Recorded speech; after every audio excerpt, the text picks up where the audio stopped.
Guys, welcome back to my channel.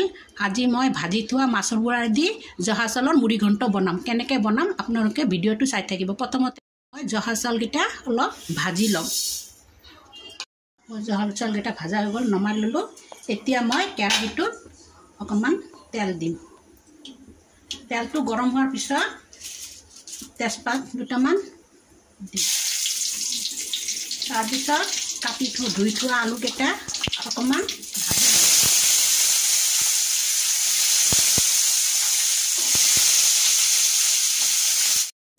আলু দুটাও ভাজা হৈ গ'ল।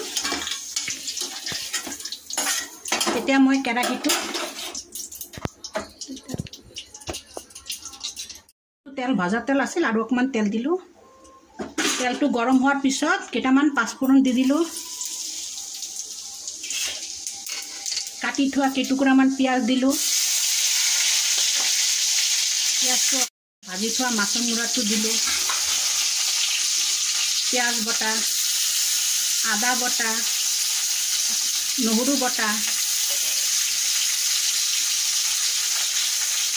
অকণমান হালধিৰ গুড়া, অলপমান জলকীয়াৰ গুড়া, অকণমান জিৰা আৰু ধনিয়াৰ গুড়া দি ভাল কৰি অকণমান মছলাটোৰ লগত ভাজি ল'ম। মছলাকেইটা মাছৰ মছলাকৈ ভাজা হ'ল। এতিয়া ভাজি থোৱা আলুকেইটা দি দিম। তাৰপিছত ভাজি থোৱা জহা চাউলকেইটা দি দিলোঁ।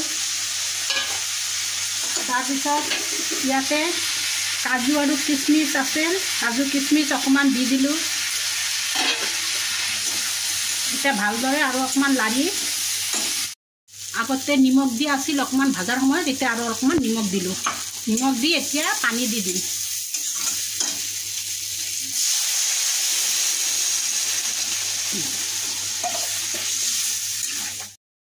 সামান্য অকণমান চেনি দিলোঁ। গৰম মছলা আৰু জালুক বটি ৰাখিছিলোঁ দিলোঁ আৰু অকণমান ঘি দিলোঁ।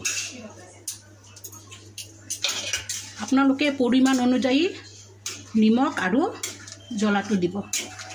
মই ঢাকোন দি থৈ দিম। এতিয়া ভালদৰে হোৱাৰ পিছত নমাৰ পিছত মই আপোনালোকক দেখাম। এটা ঢাকোন দি ৰখাৰ পিছত ষ্টিংটো কমাই ৰাখিছিলোঁ। এতিয়া মোৰ মুড়ি ঘণ্টটো হৈ গ'ল আৰু চাউলবিলাকো ধুনীয়াকৈ গলি গৈছে। আগতে দি দিছিলোঁ গৰম মছলা আৰু ঘিটো, আপোনালোকে পাৰিলে নমাৰ সময়তে দিব পাৰে। আৰু যদি কোনোবা ডায়েবেটিছ পেচেণ্ট থাকে তেনেহ'লে চেনিটো দিছিলোঁ যে দিব নালাগে।